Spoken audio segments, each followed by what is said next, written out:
Okay, mayong budto na usab kanatong tanan Luzon, Visayas, Mindanao. Mayong budto Philippines, mayong budto world, mayong budto universe. Ano na punta manghigala na atong tulumanon sa kahanginan CONA Catechesis on Air o ako lang gihapon kini inyong ubos nga alagad Reverendo Padre Edwin Academia Acab. Abi no adlaw na usab karon nga Miyerkules, no? Pizza 3 na kini sa bulan sa kining Enero. Enero tuig 2024. So, magyanawa na gyud bagong tuig na gyud mga higala gulang lagi tayo ni.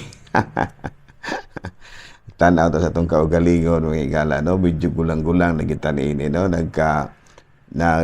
Nag-reunion mi ni atong mga atong nakalabayng Lunes, no? Pizza uno ni ning bula ka sa bagong tuig ba. Nanguli man ako mga pagumangkon kita, no? Mga dagko na kayo magtanaw kasi mong kaugalingon nga ang imong bitang mga pagumangkon, mga apo dagko na murag feeling ni mo murag nagulang na ka. Ingon yan, ano, ay problema nang importante marag itaglawas, di ba, nung pulding? Ay, tinuod ka na, Padre. Di ba, Mr. Chang? Ya, tinawag ka na pala, no? Nahala, no? Dili lang yun kita mag-uol o medyo magulang na ta, basta may raglawas. Sinoon, kinigulang na ta manghigala, ubay-ubay na gidin tao ni ato ang mga gipamati. Pero at least, makatindog pa, makaginhawa pa, makatulon pang kanon, yun na. Kainom pang tubig, buhi, patana, no? Kainom pa magtubig, ano? Abi, no, duig 2024 naman taron, so bason wasulbad na mahigala o bakuha-kuhaan o gamay kining mga giatubang karon nga mga problema sa atong nasod sama ni ining kapobrehon gud mga higala diri sa probinsya.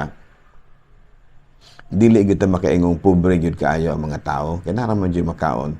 Duk sa syudad lang kana bitong mga low income families mahigala kay kung sa syudad gud mahigala og dili gyud kamuliho wa gyud kay kanon muna ang uban mo dangop na lang in town sa mga daotang buhat tungod aron lang gyud makakaon kita na kita diri sa probinsya bisan gulo ginagmay kulo kaon og saging o unsa ba na dinha naara gyud tay mahimo muna nakaayo mahigala og naa ta diri sa lungsod naa ta sa probinsya kay naara man gyud tay makaon-kaon bisan pinobre ingon ana no.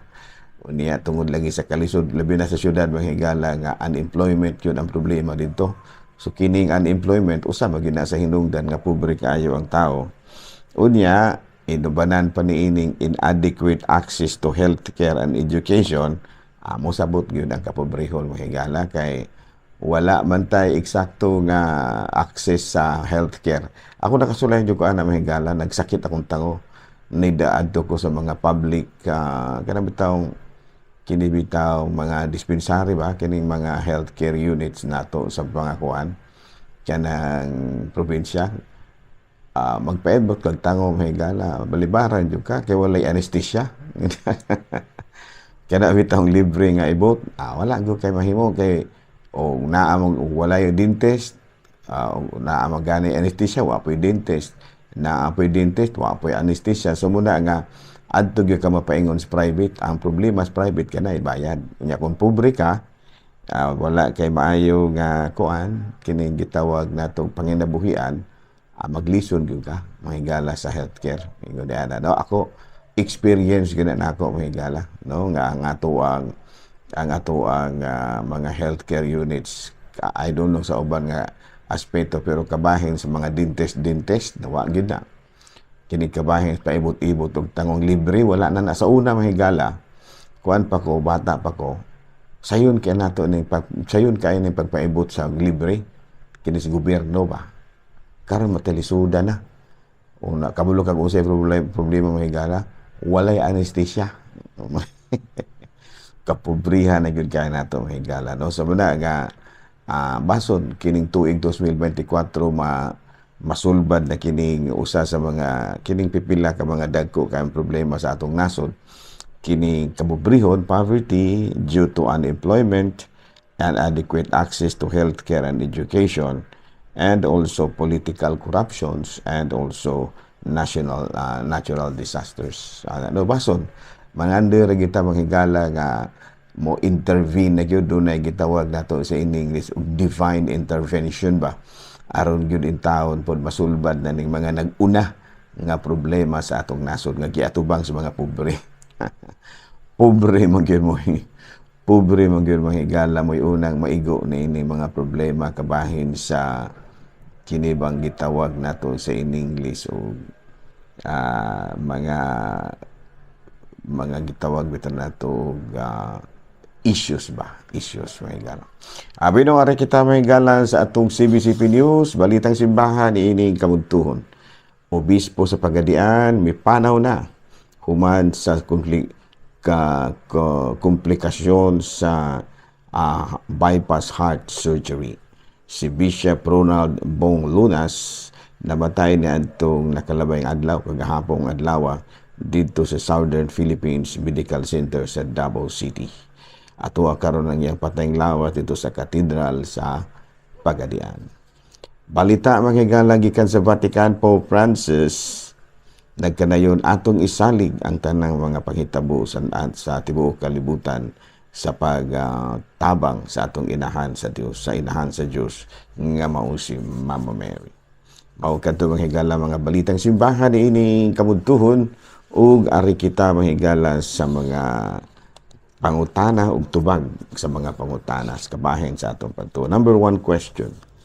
Father, nganong gipasidunggan man nato sa paha nato dapit dira. Father, tinuod ba nga ang kanabitaw kun ato nga taguan ang sala sa uban, nakasala po ta? Kanabitaw nga ato bang ilimud ba ang sala sa uban, nakasala po ta? Well, of course, nakasala gyud ka, no? Muna'y gitawag natong sin of omission. No, kaya kung atong basahon sa Santiago, Kapitulo 4, versikulo 17, ang tao nga nasayod, unsay maayong buhaton, apan wala niya buhata, nakasala siya. Ito pa kining gitawag natong sin of omission. Sa Lucas, ang sulugoon nga nasayod, kung unsay ipabuhat sa iyang agalon, apan wala niya buhata, silutan sa daghang latos. Sa panultihon, Kapitulo 12, versikulo 22, gikasilagan sa Ginoo ang taong bakakon, apan gikahimutan niya ang mga matinud-anon. No? Sa kanang imong pangutana nga, atong taguan ning sala sa uban, makasala ba ta ni ana, Padre? Ang tubag ni ana, yes, nakasala ka. Nakasala ka, Brad, nakasala ka, Brad. No? So, ayaw yung taguin ng sala sa uban, ha? Kung nakabantay ka nga nakasala siya, tugaan na lamang yun ka.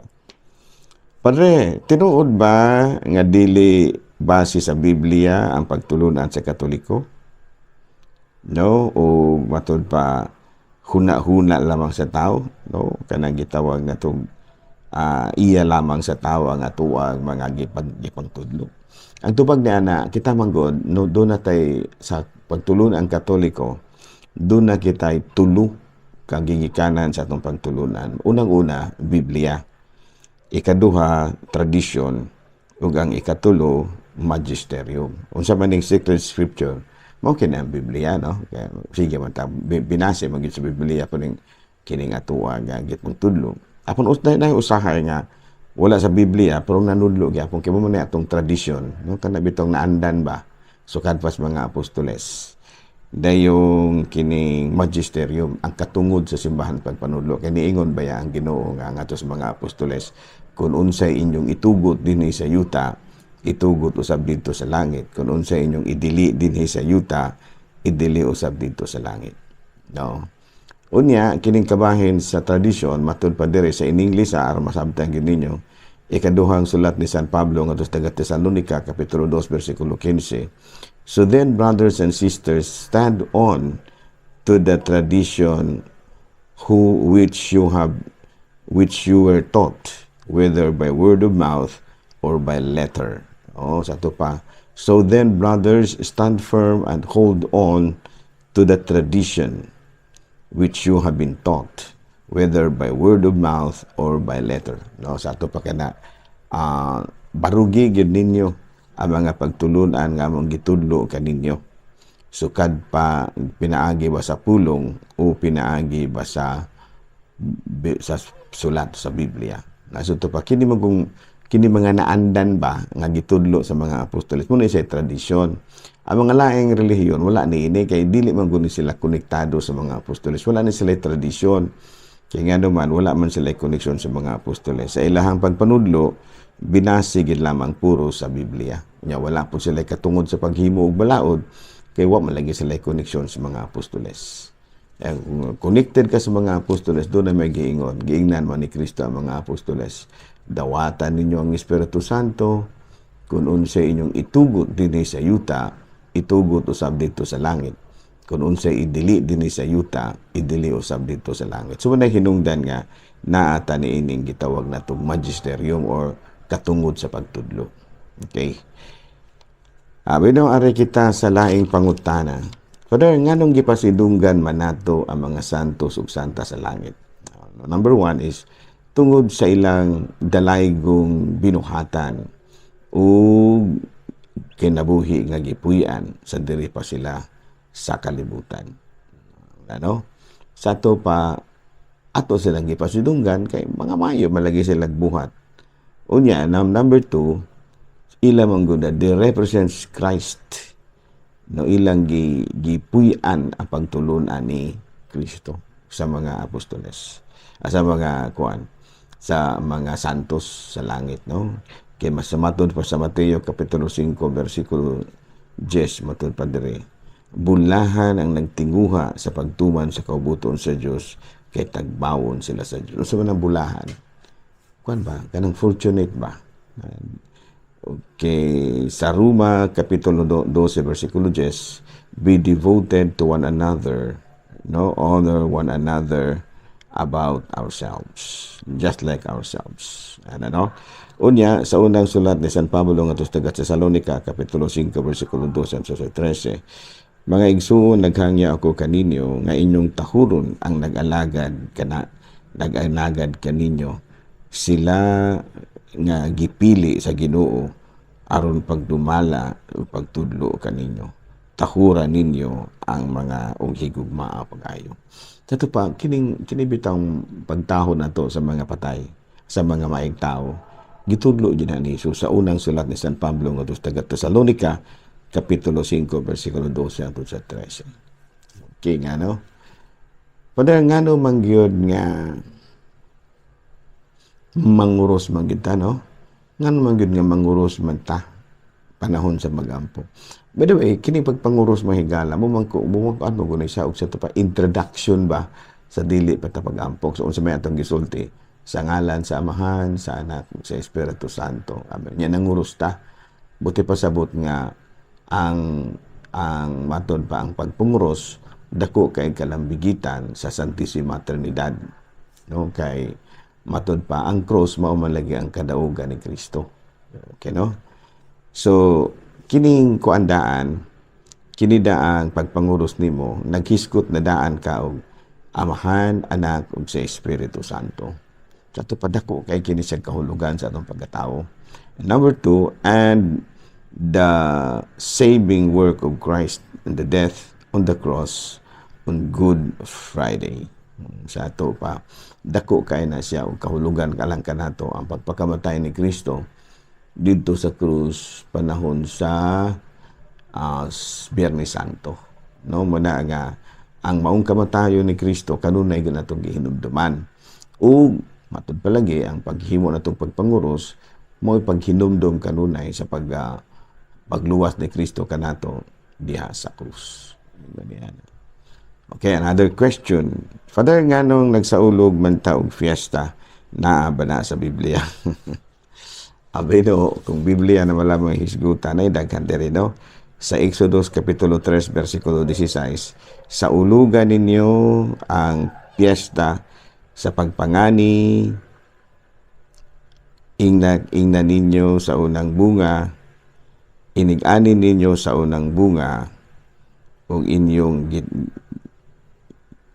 sa kaumahan, ug ang inyong gitanom sa kaumahan. Sa ito pa, sa ulugan ninyo ang kapista sa unang bunga nga inyo nga sa unang bunga nga inyong gitanom sa kaumahan.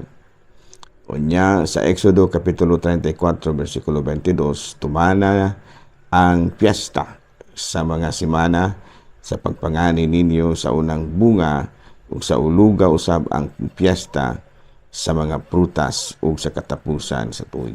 Ato pa kining kong piyesta mahigala, naa gini kining sa kining in English feast, pero ang Bisayan translation nila sa fiesta kay sa feast kay pangilin man, lalom na sa gabi ni saya.